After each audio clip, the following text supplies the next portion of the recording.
What is going on, everyone? It is Tyler McKinney back here again. And yeah, we got a lot of things to talk about today. I'm not going to sugarcoat it. I'm not going to try to make you wait till the end. The reality of it is that I thought my rankings from last week were that good that I'm literally not going to change them. So if you want to go back and watch the video from last week, go right ahead. And yeah, all silliness aside, I really did not change them.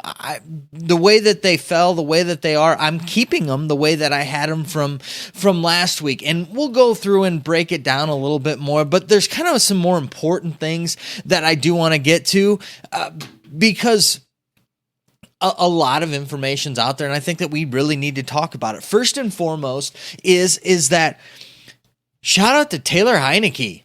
And dude got paid. $20 million deal from Atlanta Falcons. Way to go, man. Way to fight through. Way to follow your dreams. And you know what? It took a while. You know, it took, 4 years being cut, living on people's couches, family members' couches. But the man got where he wanted to be. You can still do it today. The Cinderella story is still out there. And that's out there for you too. It doesn't have to be football. It can be whatever it is for you. Don't just settle in this mundane life that people tell you that you have to do. It doesn't matter what age you are. If you're too young, too old, you never are. Follow your dreams. And you might be surprised where you end up in the end. And for Taylor Heinicke, that's what's happened here. And that's why these leagues exist. That's why we have the XFL. That's why we have the USFL. And that's why there are those that are popping up elsewhere, because the reality of it is that Taylor Heinicke didn't play a snap in the XFL. He was a backup guy and never made it onto the field. But it was a place where he ended up, and then he kept working, and finally got an opportunity to get on the field and showed what he had. And it just shows you that there is talent in these leagues. And so, for people to come out and say that, oh, this league's trash, this and that, it's just a bunch of bonk. And sometimes guys just need the right place, the right time, and the opportunity to do it, to grab really the bull by the horns and just hang on and go along for the ride. And so just take this as encouragement for you in your life. Think about those things that you're pursuing, those dreams that you have.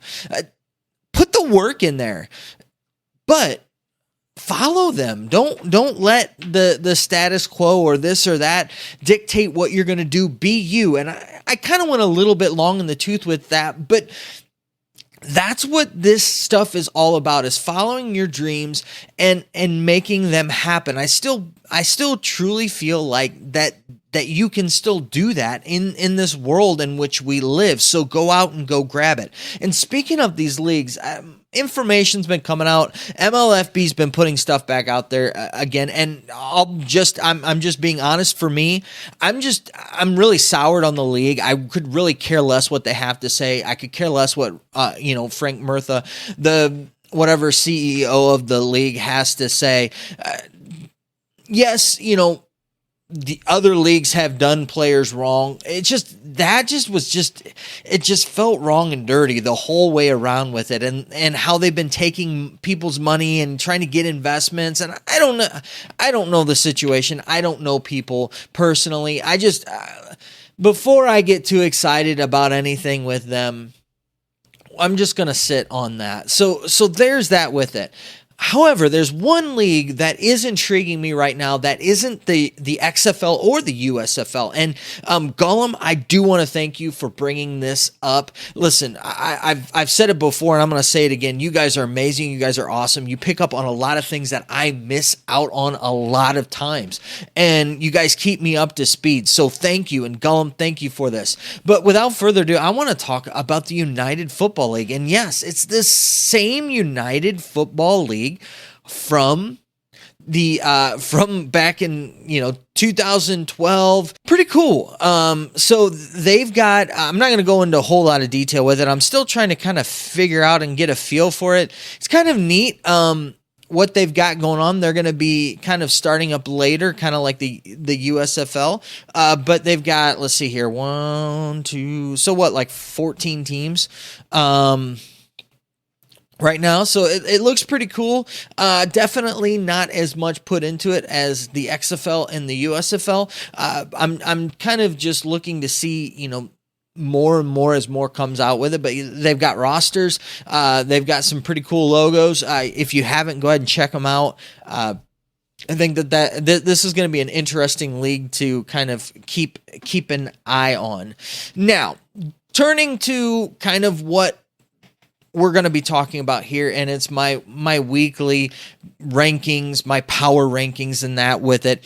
I wasn't lying to you at the beginning. They are exactly the same. I haven't changed them, so if you want me to run them down, I will right here. I've got the Guardians at number 8, the Vipers at number 7, number 6, the Brahmas, number 5, the Renegades, number 4, the Dragons, number 3, the Battlehawks, number 2, the Defenders, and number 1, the Roughnecks. And really, all it did is just kind of this past week number 4, solidified all of this for me. So just a quick rundown why. The Roughnecks had just another amazing showing just to show how dominant they are. The Defenders had a really, really nice win at home. They're still undefeated as well. The Battlehawks, man, that was cool to see what they got going on at home. They're still the only team with only one loss, which puts them solidly in that third spot. Number 4, the Dragons. The Dragons had another win. The Renegades lost, and you could kind of, they're having some issues now. They need to figure out something with that offense because they're starting to reel a little bit. At number 6, you got the Brahmas with another loss, and they're just they keep seeming to pile up for this Brahmas team. Then at number 7, you have the Vipers and the Guardians, and that's where I kind of want to take the rest of this video. I feel like these teams, they really are on life support, and I feel like the Vipers are pretty much out of it. That they have a 2-game. They are pretty much they're 2 games behind the Dragons, and I think that's a 3-team race. And I just feel like the Vipers are just going to keep getting pushed further down, especially if Hundley's going to stay injured. You don't know what Woodson's going to do. It looks like things are going to get shaken up around there even more. They've already gotten rid of the offensive coordinator. We're going to see where that goes, with it. This is a team that it just seems like everything that can go bad goes bad for this team. Quarterback gets hurt, you fumble on the first play.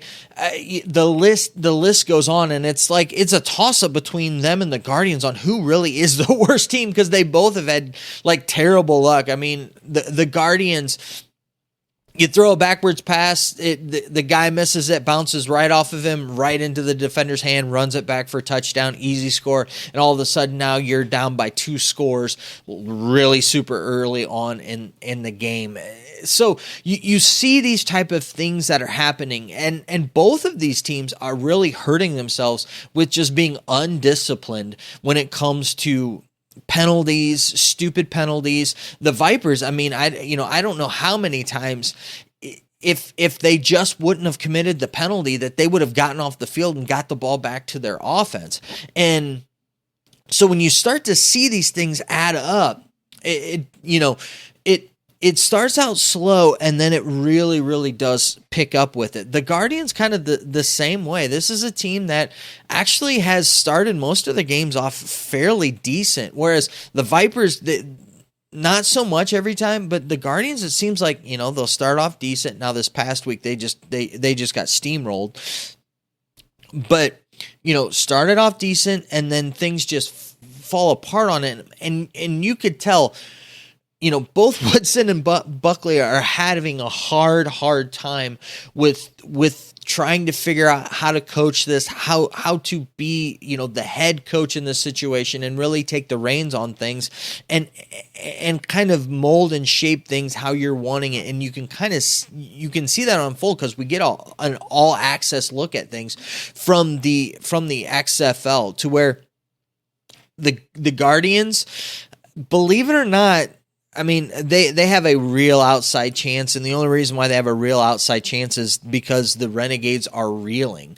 And I think that the Renegades, with these losses that they have here now, that and their offense being as dismal as it's been, if they don't correct things, right now they're sitting at the number 2 spot in that South, and realistically, the Guardians are only 2 games off of that. So even though they're 0-4, they believe they have really an outsider shot at getting into the playoffs, and the Brahmas are only 1 game back. The Brahmas are in this. So those are the teams that are in it. The Vipers are just completely done with it. And really looking at the Brahmas, you can tell that, hey, they're ready to make some changes. Hines Ward is taking the reins from Jamie Elizondo and turning it over to the running backs coach, which I kind of understand with it. I've been saying week in, week out that they need to open up this offense, and they just aren't opening up the offense. And I don't think that they've got a bad running game, and I don't really think that their guys can't play. I think that they need to, get that ball down the field. Now, part of that could be Jake Cohn. I'm not going to, eliminate that from the situation. I mean, you get a different quarterback in there, a guy who's not afraid to let it loose. It might be a different story. But that Brahmas team is a team that right now, if they can make a few changes here, get that offense a little bit more solidified, they've got a fairly decent defense to where this is a team that, here in a couple weeks, all of a sudden now we're looking at a team that is, solidly, laid their claim to that playoff spot there in the South. Whereas the Vipers in that North division, I think that they're pretty much done. Right now, you're just trying to salvage what you can out of this season. I think that you've got the Brahmas and the Guardians are 2 teams that are literally, I don't think the Brahmas are on life support, but I definitely feel like the Guardians are on life support, and the Vipers now are just like the Walking Dead, just trying to see who they can take down with them in this. I just don't really I just don't see them coming back, and with all of the ifs and just all of the stuff around that whole team, I just don't see them bringing it back together.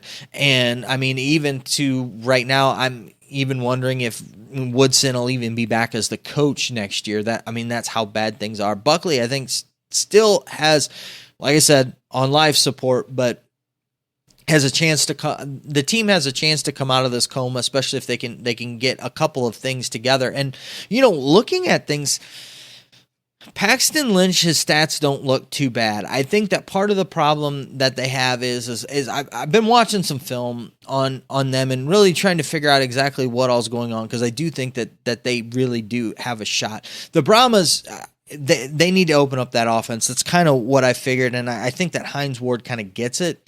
And Hines Ward seems like he gets it as a coach. So with that offense, I think if they can open some things up and kind of really make it a little bit more dynamic and take some chances, I think that could steer them in the right direction and put them, back in that playoff hunt easily, no problem. The Guardians is a team that, like I said, I've been watching it, and it isn't necessarily that Paxton Lynch is bad. I think at times he holds on the ball way too long, and I think that it's not that he's bad, or it's just that he lets you down at times when you need him, and the times when it doesn't matter, he shows up and he shines. And it's weird because you don't get that. The stats doesn't say that. They don't tell you how a guy reacts under pressure. But when you watch those pressure situations, it's kind of like Luis Perez. Listen, man, you know, at Luis Perez at the end of the game, you have to throw that ball. You can't get sacked. It's not an option. You have to somehow release that ball. That's the only chance you got. And you know, I feel like that with Paxton Lynch here. And the other thing is the coaches wanting the other quarterback in there. And I don't know why DeAndre Francois did not look bad when he was in there. So I'm kind of wondering why he's not getting that opportunity there. And they need something to kind of spark them to get going. They've got the wide receiver core to do it. They've got talent on that team. The Brahmas have talent as well. So it's not that I'm not seeing talent. It's just like I said, a lot of it's self-induced stuff. I think that they're starting to fix that O-line. And part of it is that also too, I'm like watching these routes and stuff, and a lot of their routes are taking long to develop, and Paxton Lynch is taking a bit to develop, to where guys are starting to get, guys are getting home and it's rushing him in that with it, but it's like their play is developing almost like too slow. It just kind of, I don't know if that's weird to say or what, but if they can progress that a little further and possibly maybe getting a different quarterback in there and changing things up a little bit might, progress that a little quicker when the game is, still within hand, and, you're just not playing up cleanup time and you're getting yards because, the game's over. So as I look at these, these three teams, two of them, one of them has a real good shot of getting into the playoffs, and I think that that's the Brahmas. They fix a few things. I think that they're in.